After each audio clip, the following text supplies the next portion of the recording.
আমার স্নেহের ছাত্রছাত্রীরা যারা এবার ক্লাস 9-এ ফার্স্ট সামেটিভ দিতে চলেছ, তাদের জন্য আমি এমসিকিউ আর মার্কস 2 এর প্রশ্ন কিছু সাজেশন হিসেবে দিচ্ছি। এই প্রশ্নগুলো তোমাদের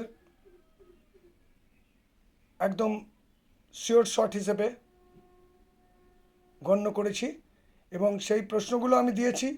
প্রশ্নগুলো তোমরা কাইন্ডলি একটু স্ক্রিনশট মেরে প্রশ্নগুলো করে যাও।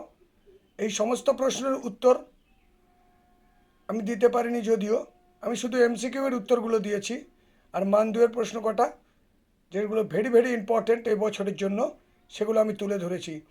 তা বেশি কথা না বাড়িয়ে ক্লাস 9-এর আজকে ফার্স্ট সামেটিভ ইতিহাসের যে প্রশ্ন কটা আমি স্থির করেছি সাজেশনস হিসেবে, সেগুলো আমি এই স্ক্রিনে দেখতে পাচ্ছ।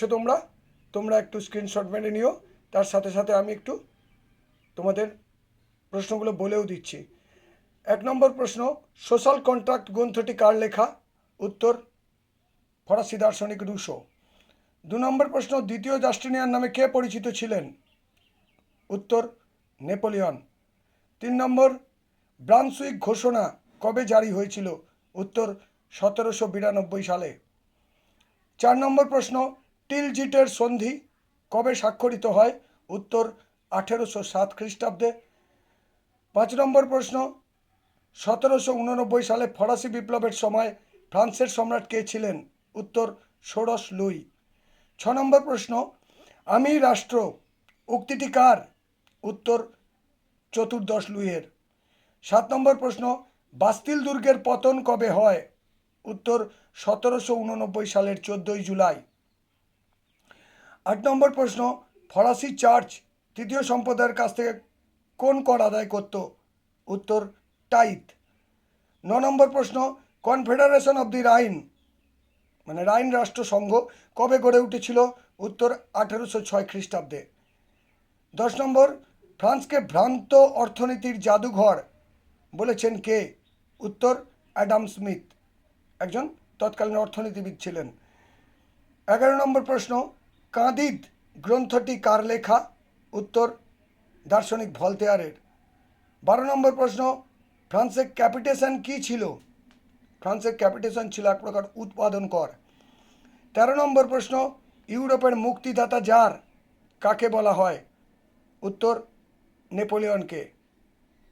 ফরাসি জনগণ নেপোলিয়নকে মুক্তিদাতা জার বলে ঘোষণা করেছিল।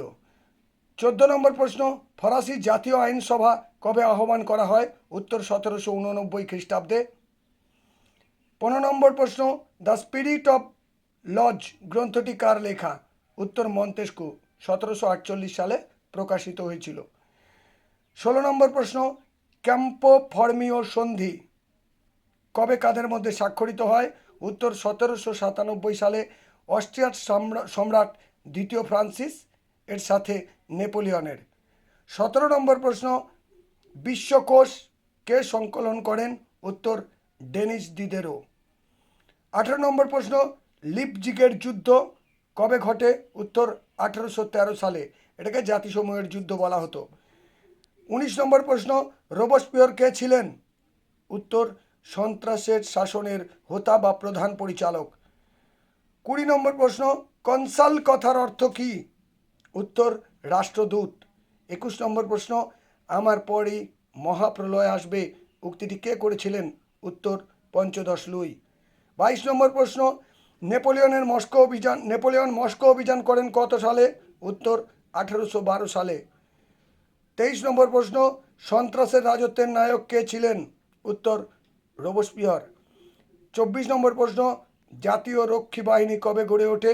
উত্তর 1972 সালের 8ই ফেব্রুয়ারি। এটাই লাফায়েতের নেতৃত্বে গড়ে উঠেছিল। 25 নম্বর প্রশ্ন, দ্য পার্সিয়ান লেটার্স গ্রন্থটি কার লেখা? উত্তর দার্শনিক মন্তেস্কুর। 26 নম্বর প্রশ্ন, কোড নেপোলিয়নের কটি ধারা ছিল? উত্তর 2287টি। 27 নম্বর প্রশ্ন, জাতিসমূহের যুদ্ধ নামে পরিচিত কোন যুদ্ধ? উত্তর লিপজিগের যুদ্ধ। 28 নম্বর প্রশ্ন, ফরাসি সমাজের বাইবেল কাকে বলা হয়? উত্তর রুশোর লেখা সামাজিক চুক্তি মতবাদকে। 29 নম্বর প্রশ্ন, পেনিনসুলার যুদ্ধ কাদের মধ্যে হয়েছিল কবে?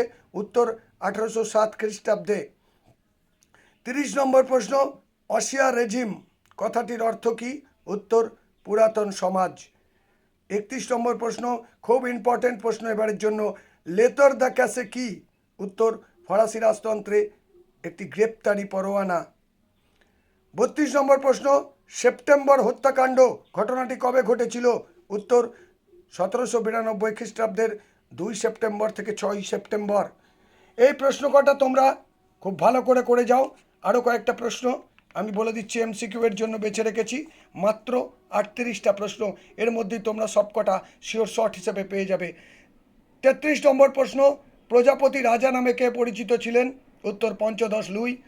34 নম্বর প্রশ্ন, নেপোলিয়ন মস্কো অভিযান করেন কবে? উত্তর 1812 সালে। 35 নম্বর প্রশ্ন, ক্যাপিটেশন কি জাতীয় কর ছিল ফ্রান্সের? উত্তর উৎপাদন কর। 36 নম্বর, কোন যুদ্ধকে জাতিসমূহের যুদ্ধ বলা হয়? উত্তর লিপজিগের যুদ্ধ। 37 নম্বর প্রশ্ন, দ্য ওয়েলথ অফ নেশনস গ্রন্থটি কার লেখা? উত্তর অর্থনীতিবিদ অ্যাডাম স্মিথের। 38 নম্বর প্রশ্ন, ফ্রান্সের জাতীয় সভার নাম কি? উত্তর স্টেটস জেনারেল। এবার মান 2-এর যে প্রশ্ন কটা আমি বেছে রেখেছি, এগুলো মান 4-এও আসতে পারে, এগুলো তোমরা ভালো করে যেও। 1 নম্বর প্রশ্ন, এর উত্তরগুলো আমি লিখতে পারিনি, তোমাদের স্কুলের মাস্টারমশাইরা বা তোমাদের প্রাইভেটের যে সমস্ত মাস্টারমশাইরা আছে তারা নিশ্চয়ই করিয়েছেন এগুলো, আর এগুলো থেকে তোমরা যদি কিছু আনকমন থাকে বই থেকে তোমরা তুলে নিও। 2 নম্বর প্রশ্ন, 2 নম্বর মানের প্রশ্ন, শচীন্দ্রনাথ মণ্ডলের বইটা খুব ভালো, এই বইটা থেকে তোমরা সব উত্তরগুলো পেয়ে যাবে। 1 নম্বর প্রশ্ন, অ্যাসাইনেট কি? 2 নম্বর প্রশ্ন, লেতর দ্য ক্যাসে বলতে কি বোঝো? 3 নম্বর প্রশ্ন, পোড়ামাটি নীতি কি? 4 নম্বর, টেনিস কোর্টের শপথ কাকে বলে? 5 নম্বর, ফিজিওক্র্যাট কাদের বলে? 6 নম্বর, সেপ্টেম্বর হত্যাকাণ্ড কি? 7 নম্বর, টিলজিটের সন্ধি কবে কাদের মধ্যে হয়? 8 নম্বর, কে কোন ঘটনাকে রাজতন্ত্রের শবযাত্রা বলেছেন? সেই নারী আন্দোলনে আছে এটা। 9 নম্বর প্রশ্ন, অসিয়া রেজিম কি? 10 নম্বর প্রশ্ন, থার্ড এস্টেট কাকে বলা হতো? 11 নম্বর প্রশ্ন, কনফেডারেশন অফ দ্য রাইন কি? 12 নম্বর প্রশ্ন, কোড নেপোলিয়ন বলতে কি বোঝো? 13 নম্বর প্রশ্ন, থার্মোডোরীয় প্রতিক্রিয়া কি? 14 নম্বর প্রশ্ন, শাকুলোত কারা? 15 নম্বর প্রশ্ন, রুশো ও মন্তেস্কুর লেখা 2টি গ্রন্থের নাম লেখো, খুব ইম্পর্টেন্ট এবারে। 16 নম্বর প্রশ্ন, দৈব রাজতন্ত্র বলতে কি বোঝায়? 17 নম্বর প্রশ্ন, প্যারি কমিউন কি?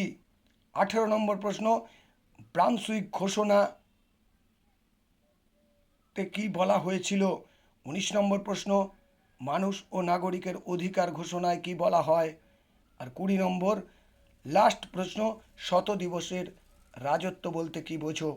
এই যে মান 2-এর প্রশ্ন কটা আমি দিয়েছি, এগুলো মান 4-এও আসতে পারে, তোমরা খুব ভালো করে যেও। আমি আশা রাখছি তোমাদের ইতিহাস পরীক্ষা খুবই ভালো হবে, সমস্ত প্রশ্ন কমন পাবে। Best of luck, carry on, চালিয়ে যাও।